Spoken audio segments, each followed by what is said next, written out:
Good morning, good afternoon, everyone, and welcome to our May Journal Club. Journal Club is one of my favorite events in the series. It's an opportunity to hear some of the most recent scholarship presented by the authors themselves, a look behind the screen. What was the imperative behind doing this work?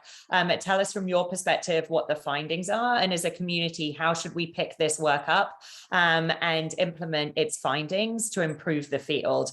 So my name's Jen Goldsack. I'm the CEO here at the Digital Medicine Society, or DIME. And before we dive in and I introduce some of the co-authors on this particular paper that we will be discussing today, let's just walk through a few housekeeping bits and pieces so that you all feel well oriented to our discussion today.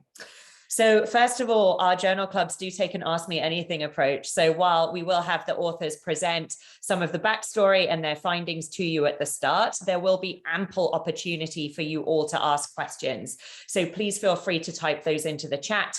We will be monitoring the chat box. Also, if you'd care to pose your question live, just raise your hand. You can do that in the reactions banner down at the bottom of your screen right now. I believe there's a smiley face sitting there, and we will call on you live and you can pose your question to the co-authors as part of the discussion. Of course, we will also disclose that we are recording this session. That's fantastic in case you have any colleagues who may benefit from this conversation. We'll post it to the DIME website within 24 hours, along with the slides from today. But let's get through the housekeeping and get onto our content that we are going to be discussing. I am incredibly proud to welcome members of our research committee who undertook this incredibly impressive and important review of the literature, and they'll be sharing our findings, sharing their findings with you all today. So with that, I'm actually going to hand the mic over, which first of all, everyone will be happy about, to my colleague and co-chair of the research committee, Isaac Rodriguez Chavez. So Isaac, would you like to introduce some of your co-authors on this paper and perhaps tell us a little bit about how the research committee works and how this kind of work came to fruition here at DIME? Thank you so much, Jennifer, and welcome all of you colleagues who are attending this seminar online. It's a true pleasure to be with all of you today. The DIME Journal Club is a venue that is really well appreciated by the community because it opens the opportunity for us to interact. So we hope to have an interactive session today. I am truly honored to be one of the co-chairs of the research committee, DIME's research committee, in which we have a venue to conduct cutting-edge projects that are thriving and are influencing the progression of digital medicine at large. Today, we have an example in the publication that actually started a while ago, a project that started a while ago, when Jesse Baker was one of the co-chairs, previous co-chair of the research committee. The research committee really is all about conducting projects that are of interest for digital medicine, that are of benefit for the entire field, and that are innovative, that actually can provide tangible benefits for the digital medicine. The publication today is about recommendations for defining and reporting adherence measured by biometric monitoring technologies. And the co-authors of this important publication, some of them are participating today, and I have the great honor to introduce Iradia Olaye, who will be our main speaker after these introductions. Evidently, the mastermind for this, Jesse Baker, who was actually the former co-chair of the research committee, my predecessor. I have also Ali Seeger, who is working in vaccines and contribute in Pfizer, Germany, and Carrie Northcott, who is the director of project lead at Pfizer, and Mia Belowski, who is a physician candidate working in the Sydney Kynell Medical. So those are the co-authors for today presenting. There are others not listed here, but evidently you will have access to this publication.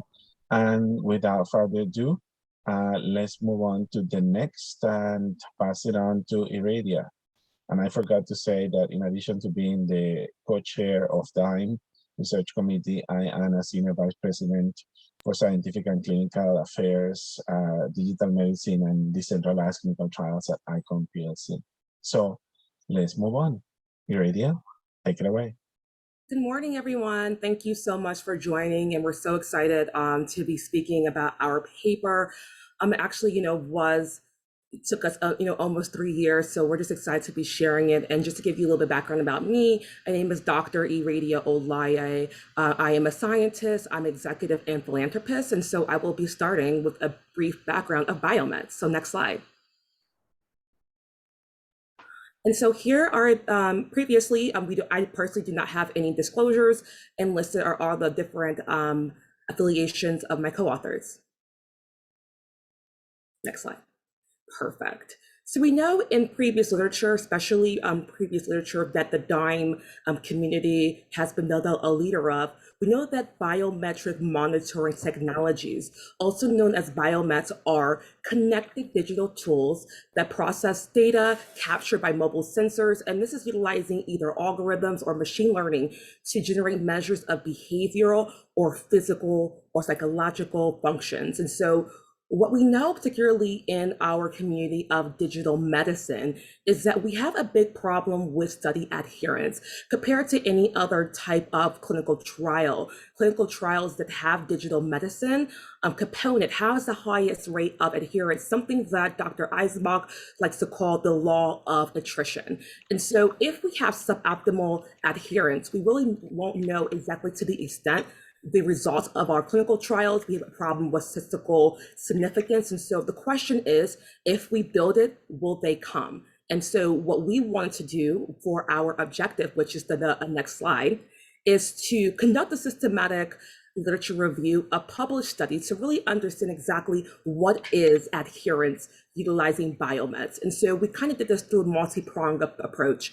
First, we wanted to identify studies that have been utilizing these tools that capture adherence to data collection procedures or study interventions. Second, we wanted to describe the various methods used to measure adherence.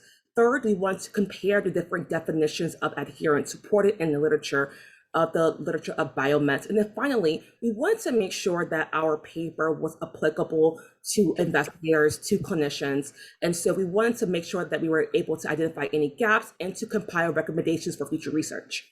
Next slide.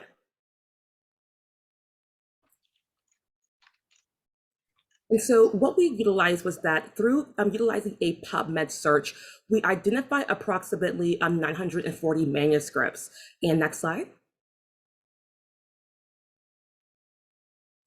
And what we noticed is that 100% of the 100 out of the 940 manuscripts were deemed eligible. And this is based on our PICOS criteria, which we listed in our paper. And so data was extracted from these 100 manuscripts, as described earlier. And then also what was interesting, the next slide. And so originally, during our inclusion and exclusion criteria, we wanted to focus on the last 5 years, and then we end up broadening it to the last 10 years. But what's really interesting, we wanted to know, when did scientists start publishing on BioMeTs? And so we expanded our criteria just to include all over time. And so what you can see here on the graph on my right and probably your left is that BioMeTs start to really be captured in the literature over the last 5 years. So they're really now in their infancy. Next slide. And next slide. And next slide. Oh, a previous slide, perfect. And so how we categorize each BioMeT, and now we're going to briefly go through the results, is that first we have passive BioMeTs. And these are tools that are designed for continuous use or active use. And these tools require a user to be engaged. And so they have to have some sort of action with the BioMeTs. Then we have our active BioMeTs. And then what happens is that there's our session-based tools that can be part of the active BioMeTs, task-based tools, which, for example, could be a smart scale, And then this distinction was made because when we're looking at the duration and how we are defining adherence, it's really important to understand is the patient having continuous adherence where we're not really interacting with the technology, or is it more like passive where, for example, if they are wearing a watch, are they keeping the watch on? And so that was an area of interest for us. And next slide.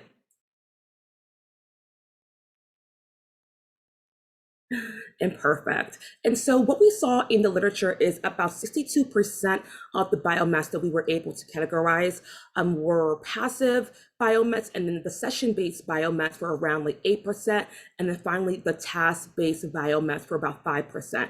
And the duration of use was reported for around 46% of studies that we found. And next slide. And then here we have this, and previously, you can go back to the previous slide. And next slide. Yes, and so here we have this concept of the highest resolution to the lowest resolution of data. And how we define this is that the number of unique definitions of adherence increase as the resolution of the reported data decrease. So that's one thing to note. And next slide.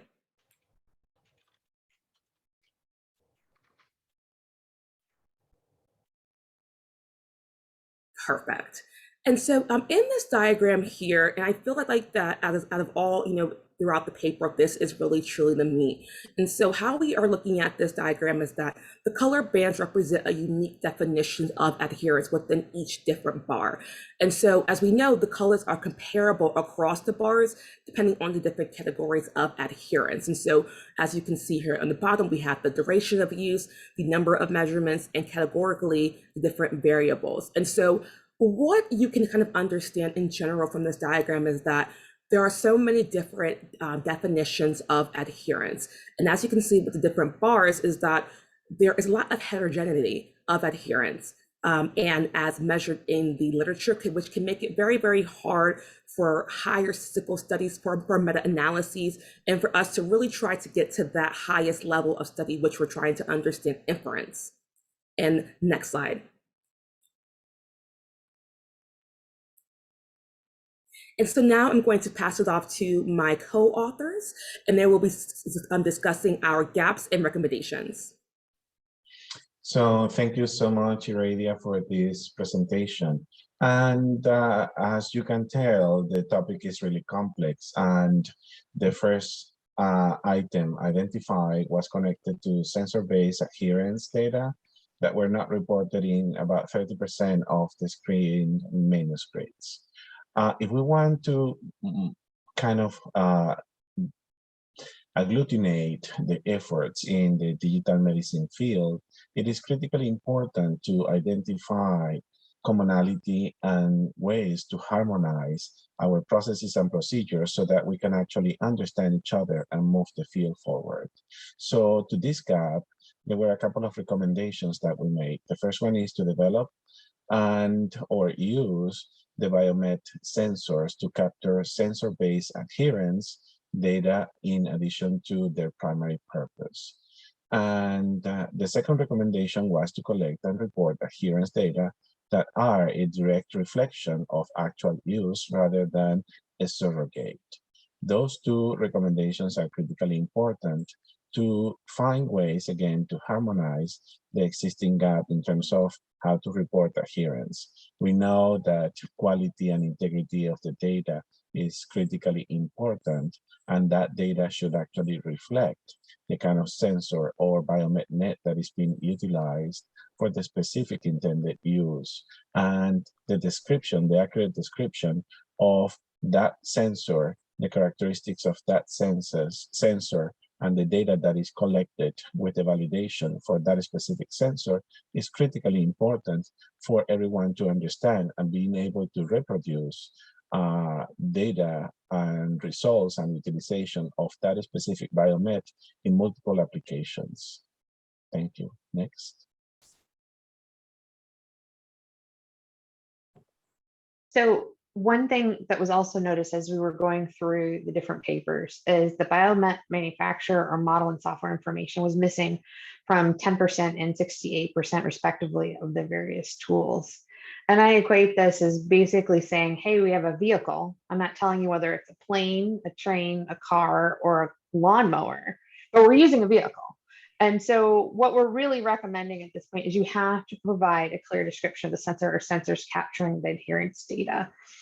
And then following that up, when it comes to do the analytics on that sensor data, we have to describe the algorithm or algorithms that convert that sample level measurement into a measurement of adherence. So once you identify that it is a car, we actually have to describe the motor behind it because there's different types. And in order for us to be able to do those comparisons, you really have to know what you're working with. So you're not comparing that lawnmower to a train that's going down the going down the road. So next gap. All right, so gap number 3, and this was, as Iridia referred to, really the meat of the paper and that complex figure, is that what we noticed is that heterogeneity of adherence definitions increased alongside decreasing resolution of adherence data. That's a lot to take on board. So just to simplify, what you were seeing on the left-hand side of that figure was that when adherence was reported as a continuous measurement of actual time, so days, minutes, hours, whatever the time definition was, most papers that fell into that category adopted the same measurement because there's only so many ways you can describe time. However, on the right-hand side of that figure, when the investigators of the papers that we compiled identified a threshold-based definition of adherence, and I'll give you some examples like 70% of participants completed one measurement per day, or 80% of participants used the BioMet for 10 hours a day.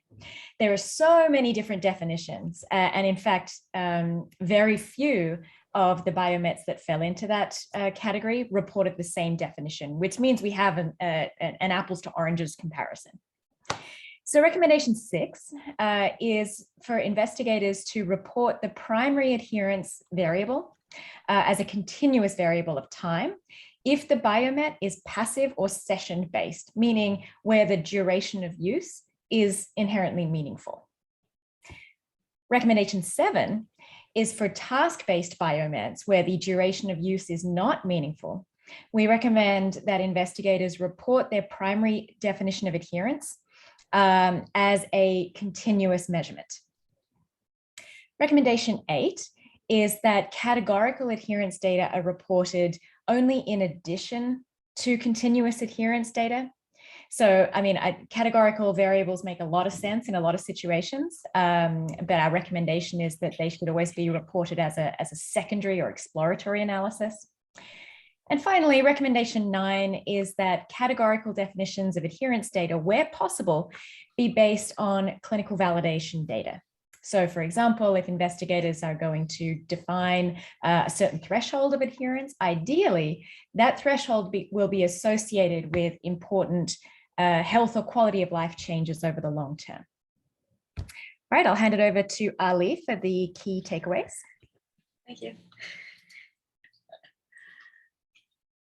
Okay, thank you.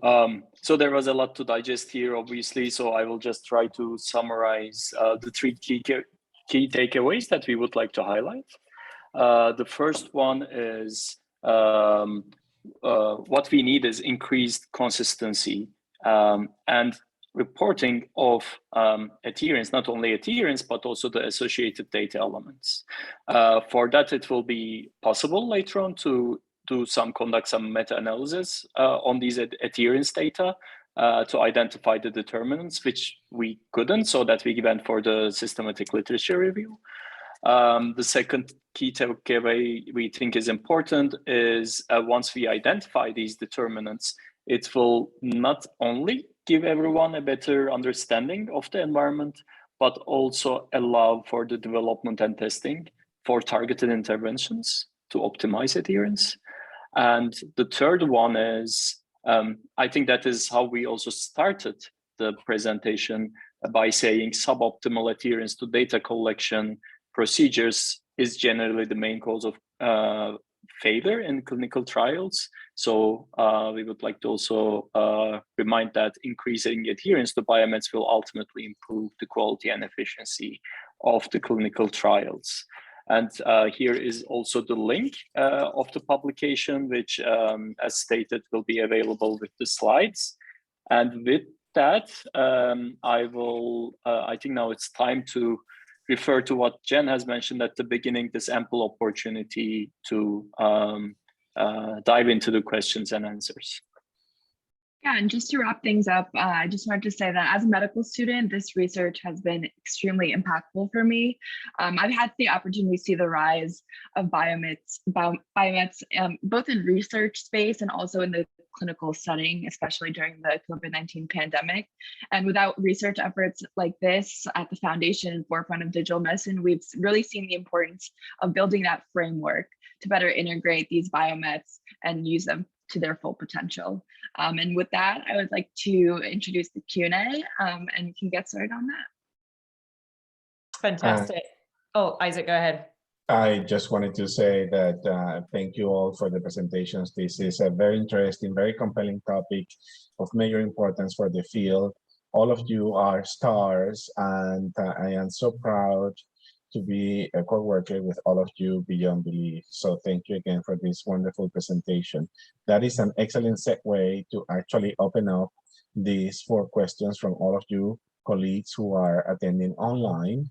And Jennifer and I will be actually helping out to moderate. I know Jennifer has a bunch of questions, and to put perspective to these, in the first place, digital medicine is a very fast evolving field, and there is an increased utilization of biomedical technologies, digital health technologies in multiple areas, in practically all therapeutic areas, in all phases of clinical investigations. And so you can only imagine the importance of and how relevant is this topic of adherence for medical interventions and for the collection of data, for the validity, the accurate validity of the results of all of these interventions across multiple therapeutic areas. So adding that perspective and understanding that there is no a universal way of doing things, but there are ways to harmonize things. And we have identified the gaps and provided the recommendations. We want to kind of chime in and say, how do you all feel about essentially adding that kind of description that is recommended in this paper going forward? And what will be the obstacles to providing the minimum descriptions that are required for everybody to understand? So now I'm asking for, how do we adhere to the adherence that is necessary for us to move forward as a field? I see a bunch of microphones all muted, so I would like microphones unmuted, please. That question. And so what is really important that we know for any sort of science is that there has to be a universal definition and a universal way that we are able to measure it. And so, like, as I mentioned previously in our presentation, is that for us to kind of get really past the descriptive use and descriptive science of BioMeTs and of digital medicine, we have to start increasing the validity and the reliability of our studies. And that starts by having the adherence being measured, but that being universally followed. That starts by, if you are utilizing a BioMet, for you having a clear description of the BioMet, of the software that's actually being done. We know that digital medicine is changing so fast. There's different tools every single day. I can be using the same BioMet 1 year and it could be completely different. And so we have to really understand what are the tools that the patients are utilizing, what are the tools that the investigators are utilizing, how do we apply the results? And also we need to write it in a way that they're able to be applicable. And so now that we have this information, how can develop this better inform future research for future better, more suitable and reliable BioMet studies? And how do we start applying this to make changes either in the real world or in clinical practice? Fantastic, thank you. Jennifer. Terrific. So first of all, team, congratulations. This is absolutely fantastic. Mia, it was a nice reminder to all of us that, you're actually doing all of this work and contributing while you're in med school. Like Aurelia, I think about the work that you do mentoring. Ali, you're in Europe. It's a fantastic interdisciplinary sort of global group. And to see this team come together under the auspices of the research committee and ask such an important question and answer it so rigorously is absolutely phenomenal. So first of all, thank you for all of your hard work, and also to your co-authors who aren't on the line today, just a tremendous effort.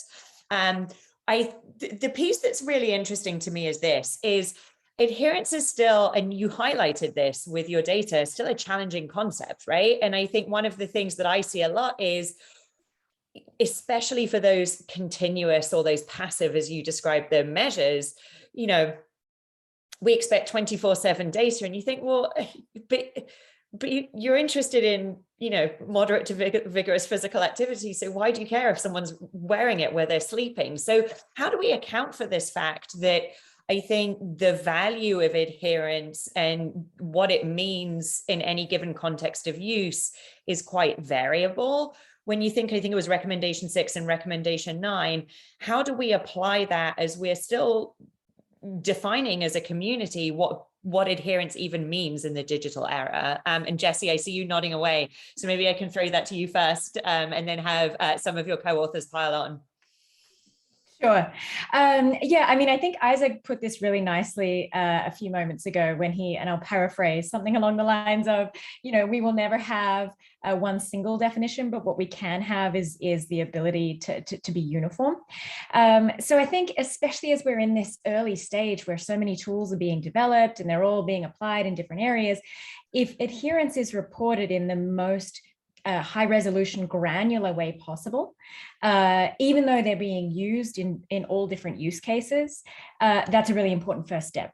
So if some are only being used, or the protocol is to use the BioMet for 12 hours rather than 24/7, as long as that's clear in the paper, so that if we see average use of 10, we know the denominator is 12, then we have, a really nice way of comparing things across different studies and across different diseases, therapeutic areas, things like that.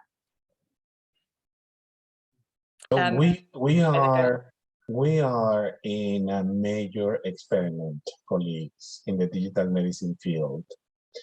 We have all of these technologies, digital health technologies, BioMeTs, that are being tested, put to the test as exploratory endpoints in multiple clinical trials. The regulatory agencies are looking, as always, for consistency, for reliability, for integrity, for quality of data that can actually indicate with accuracy when any investigational medical product is actually effective, shows some efficacy in the cohort that is being tested. If we add digital technologies, BioMeTs, to the clinical investigation, and we obtain a high level of variability that can be a reflection of lack of adherence, we are compromising the feasibility and the validity of that clinical investigation.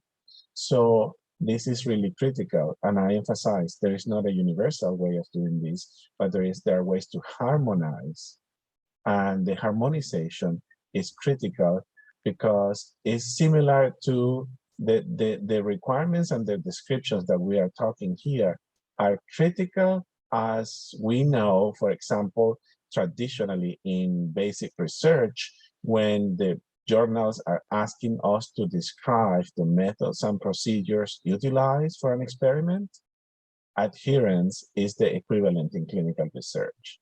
It's that level of description, as Jessie said, with granularity that can actually provide the understanding of the sensor utilized, the biotechnology, the BioMet utilized, the range of resolution, the kind of data that is acquired, and even the validity of the data by having validation behind it. So this is really, really, really important. And the more we utilize these devices, the more we will see that what the range of variability is, what is tolerable in terms of variability, and what is not, because variability will exist. But if we mitigate the level of variability by, for example, complying with the adherence to treatment, with the adherence to procedures, we will be improving the field.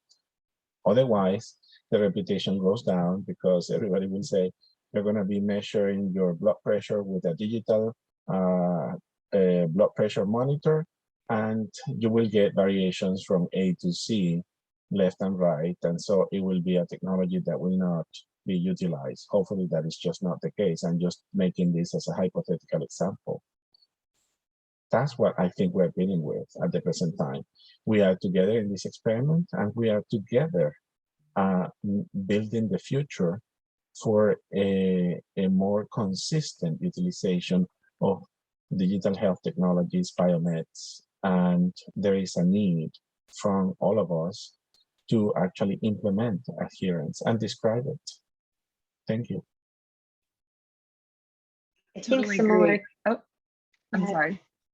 I was just going to say that from the patient side and the user side, once we set these recommendations straight and adhere to them, no pun intended, it'll help to kind of give us more pointers towards what we need to do to target these users and increase the implementation of these technologies to better be able to leverage them both in the research and clinical space, and really see what the gaps are with the adherence and increase that across the board so that we can actually use these digital technologies to, you know, improve clinical outcomes on the patient side as well.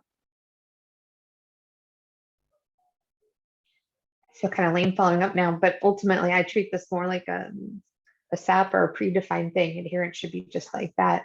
Similar with the statistical analysis, you predefine what your adherence is. So as you use your example, Jen, I may ask you to wear it for 24 hours, but I only need you to wear it following Jesse for 12. And I'm going to define that right up front at the start of the study, before the study started, just like statistics, just like your endpoints.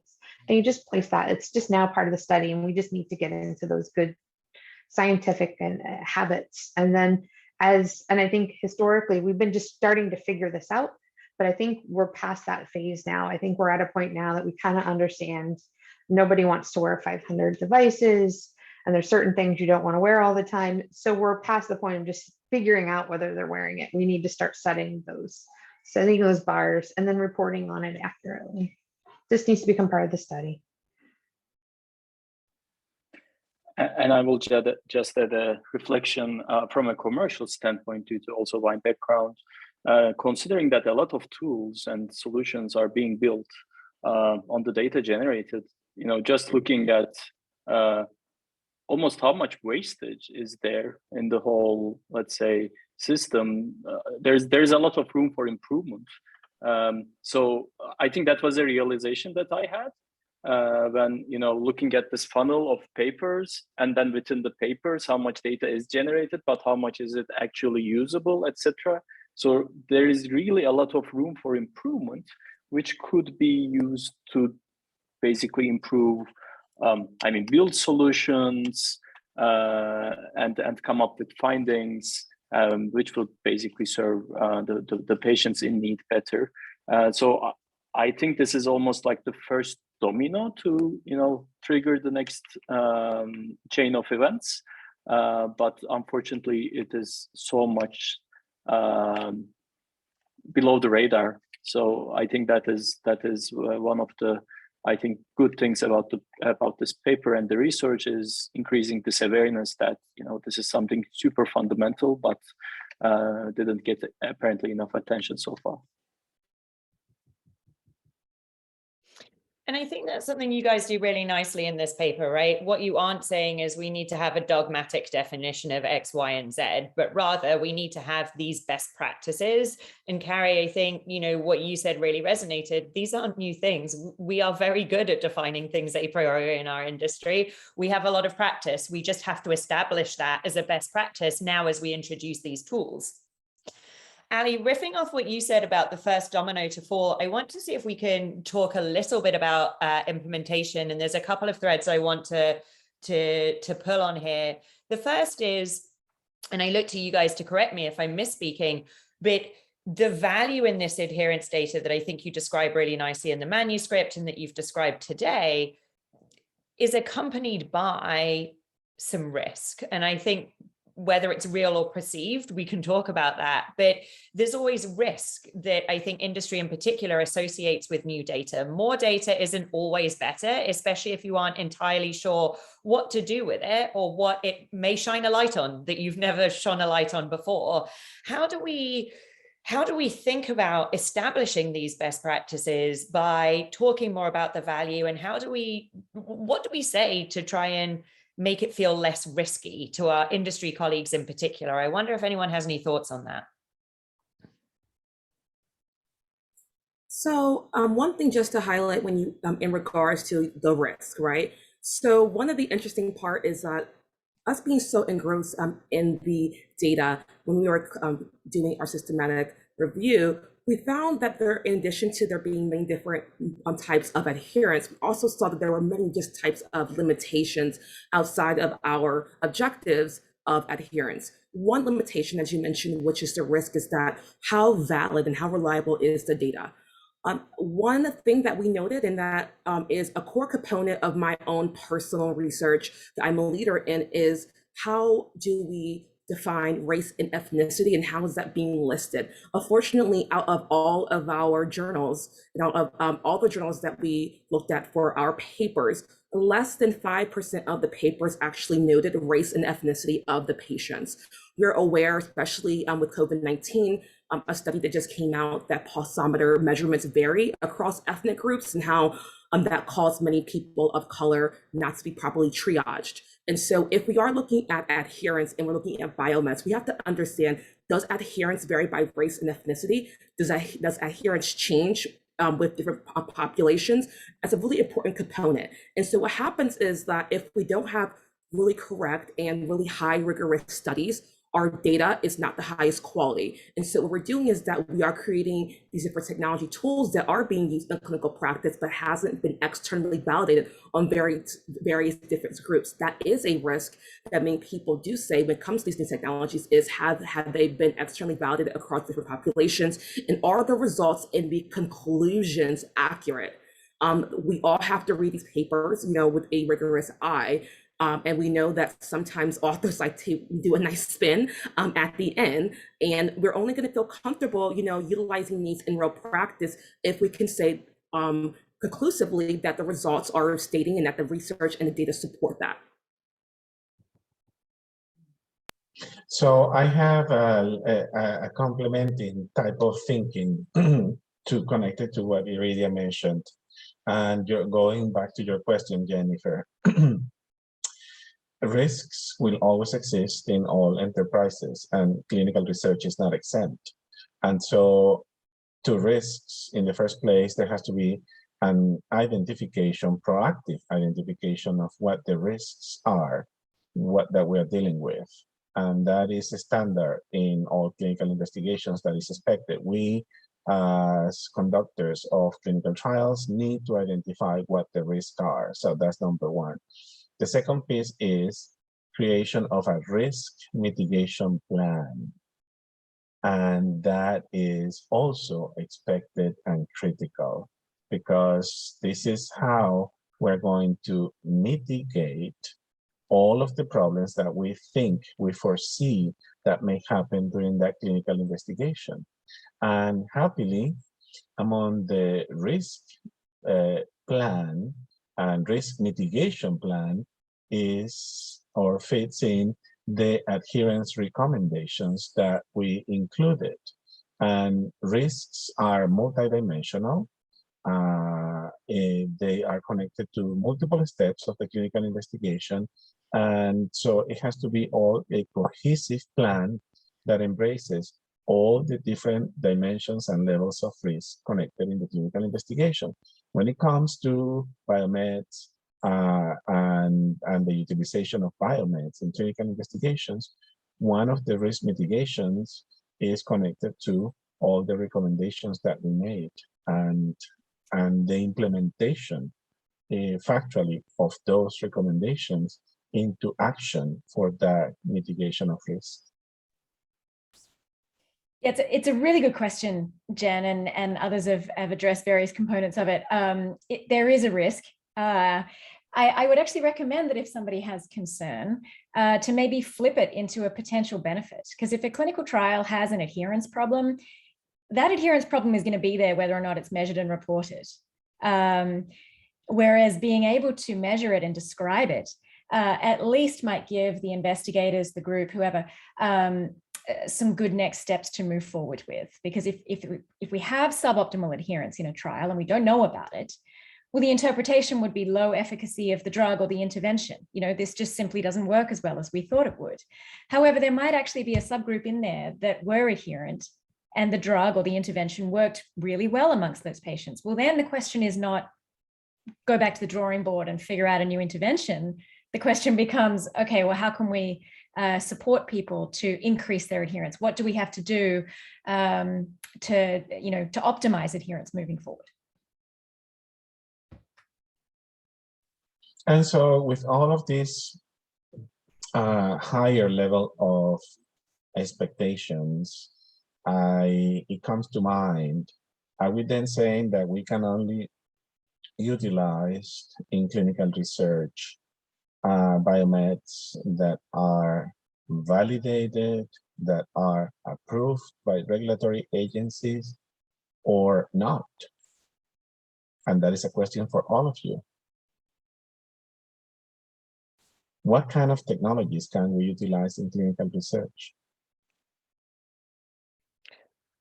I mean, I can't help myself. I for what? I mean, I think this is the whole thing. What are you going to use it for? There are plenty of things, early stage, exploratory, business decisions, sort of upstream, where your level of evidence and things would be, your expectations would be quite different to if you wanted it to, consume power in a pivotal trial, right? Then you're looking at an entirely different ball of wax. I think one of the things that's very cool is we are starting to see clear recommendations and guidance come from our regulatory colleagues. There was a terrific bit of guidance that came out in December from FDA. We're seeing more come out from our EMA colleagues as well.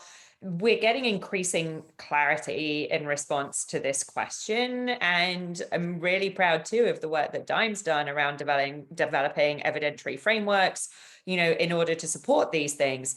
I have to carry, because I love it. Is it a train? Is it a car? Is it a lawnmower? I think one of the things, Jesse, reflecting on is you and I probably for about 7 years now have been trying to crack this nut of better reporting. I'm going to drop a link in case folks aren't familiar with it to our evidence checklist.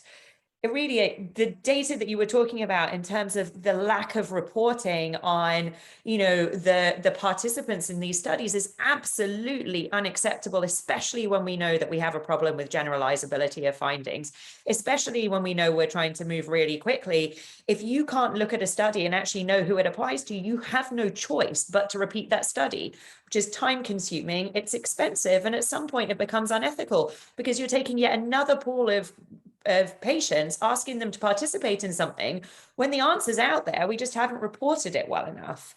I mean, Carrie, it's a great analogy and it sort of makes us realize how ridiculous it is. But when you think about, as a consumer of this information out in industry, and you don't know if you're comparing a Lamborghini and a lawnmower or, 2 Chevys, how do you handle this? Sadly, I think you called it out really well. You have to redo it. I'd like to get to the point that I don't have to use the word trust but verify. I shouldn't have to. So it should be all the data is there, all the details are there. So I don't have to ask a million questions following the paper. It's more on the research that we're asking questions, not the details of, so what did you use here? What did you use here? And I think within the industry, it's frustrating.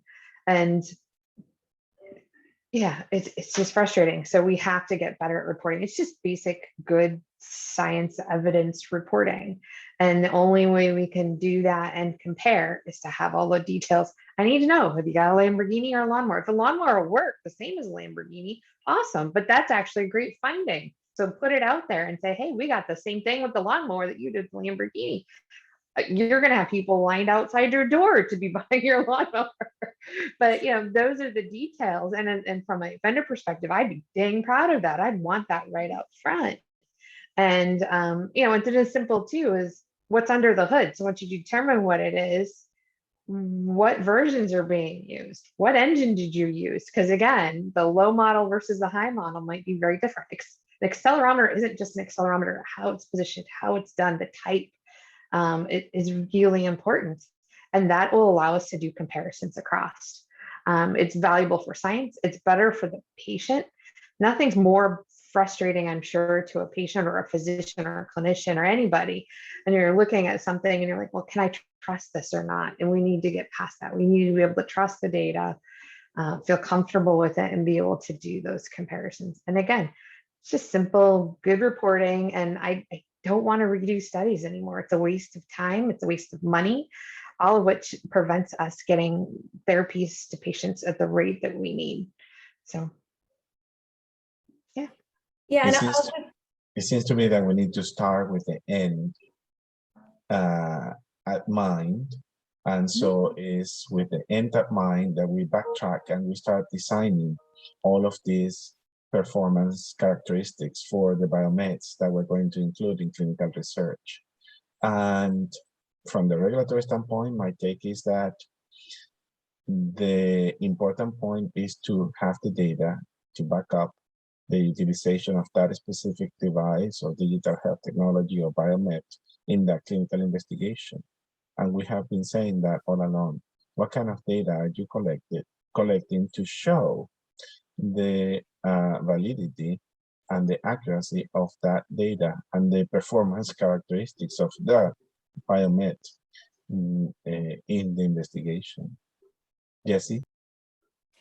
Yeah, thanks, Isaac. One thing that we were aware of when we set out, starting out this systematic review, and the reason that we reviewed almost 1,000 papers, was that a lot of the time the BioMet data were captured in an exploratory analysis or a subset. It wasn't necessarily the primary hypothesis of each paper. And that's why we had to be quite sensitive with our search terms to try to get our arms around all the literature. And even though we ended up weeding out, almost 80, 90% of the papers that we reviewed. And so with that in mind, this is where supplements that in fact, pretty much every journal, I think these days will allow for an online supplement. That's where you can throw that information, even if it might not be, seemingly that important for the primary objective of the trial that's being published. If there's a BioMet in there, put the specs in an online supplement. And that's where you can list the version, the algorithm, the type of accelerometer, the sampling frequency, all of those details that might not otherwise make it into the primary paper. There's still a place to put it.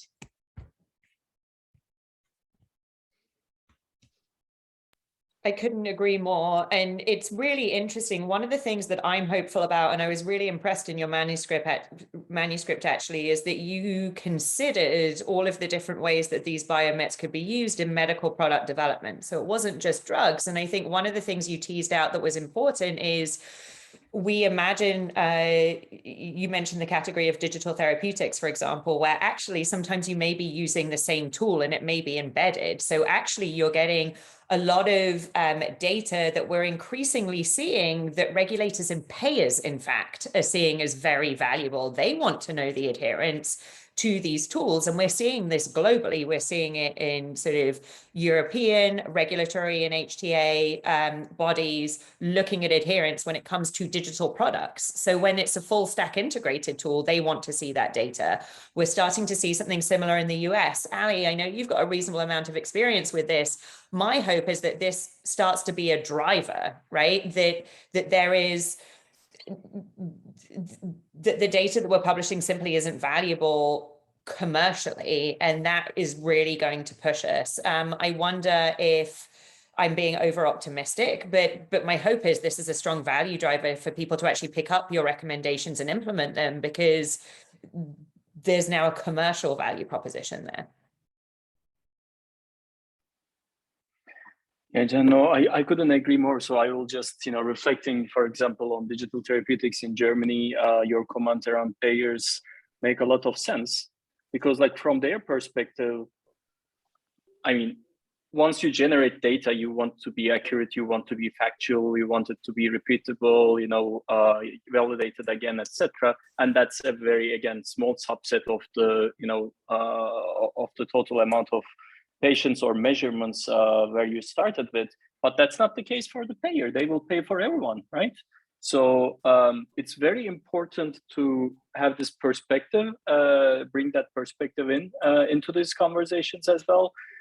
Because I mean, being in multiple of these conversations, you are kind of trying to explain how the value that you are bringing in for a subset of patients, and they are like, hey, that's only a subset, I have to pay for them all, then it's a different calculation. So it's extremely crucial because it has really upstream effects in terms of the commercialization of also, as you have said, digital therapeutics. Fantastic. I would like to capture, and this is a very interesting conversation that we're having here. I would like to open the microphones for the colleagues who are attending, who are now co-authors of the paper, to see their impressions on this topic.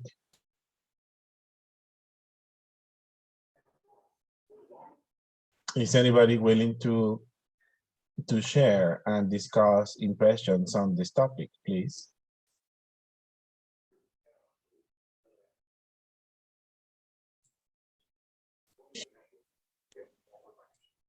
Willie, go ahead. Hey, everyone. Good to be here today. Look, we knew that the topic was important. That's why I guess we spent a lot of time and effort. And again, thanks to Jessie to pulling us all together all the time. It's like herding cats, but she did that really well. It's like somebody said earlier, this is only the start, I think. This is important. This is an important measure. We highlighted a lot of things that came out. I think we also came up with a lot of additional questions that now need to be looked in further and deeper, basically. And it's like a lot of these research projects and a lot of publications I've been part of is that what happens, right? You get the answer that you're looking for, but you find other questions that you didn't even think about before. So I'm just looking forward in this group and other groups to continue to do research in that space and address some of these issues.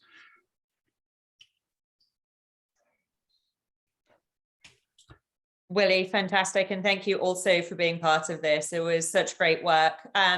One of the things I do want to reflect on before we wrap for today is, again, how impressive this group was. Aridia, you were finishing your doctorate when this first started, and you're now out doing tremendous things in the field. Mia, you're in med school right now. And this collaboration was also with patient experts and some of the leaders in the field currently. It is phenomenal to see a commitment across the spectrum of leaders in our field today and in the future to doing this right, to taking an evidence-based approach. Carrie, you're exactly right. It's not like we don't know how to do this. We just need to ingrain it as a best practice. We need to define what good looks like. That's exactly what you've done here. And then we need to be focused at finding the value in doing it and very, very committed to not deviating from that. We talked about some of the ethical questions. We talked about the delays in bringing products to market if we don't do this well.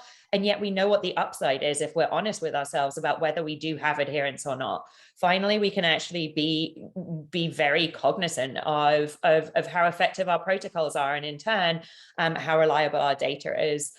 So congratulations to all of you. I'm going to go ahead and share my screen just for a second as we close out.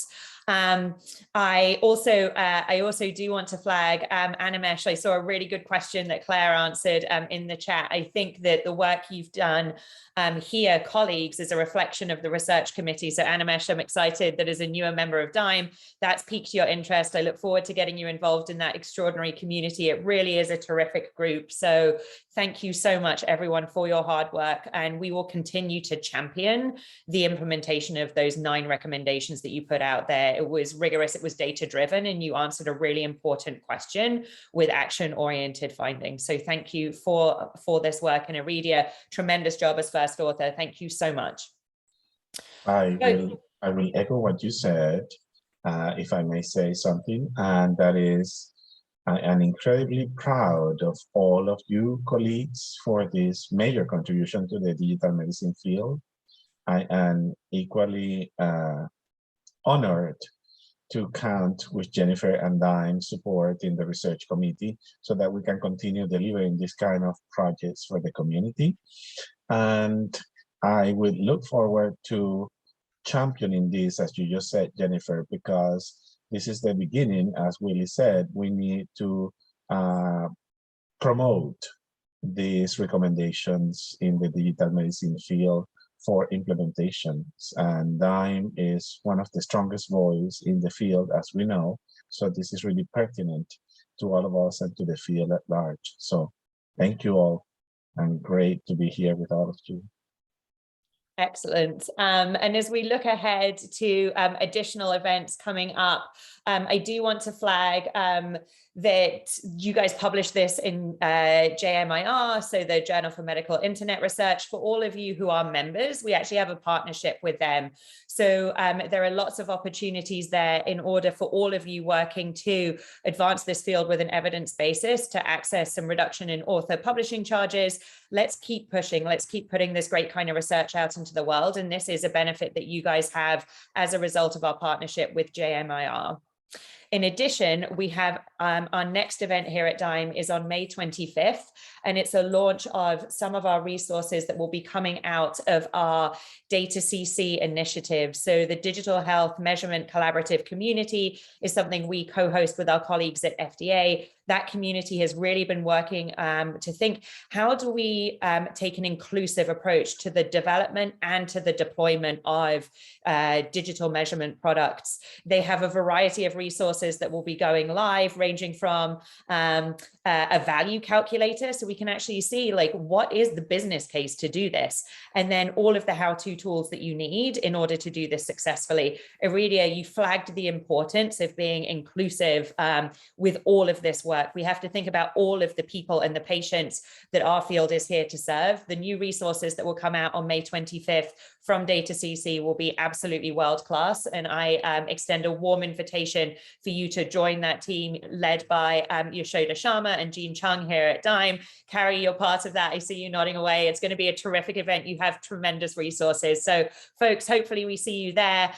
Carrie, Mia, Jesse, Aurelia, and Ali, thank you so much for your hard work. Isaac, thanks for your leadership of the research committee, and I'll see everyone hopefully on the 25th. Take care, folks. And please make sure that if you're interested in the research committee, please join us. We are welcoming members at all times. Thanks, Isaac. Take care. Bye-bye. Thanks, everyone. Thank you.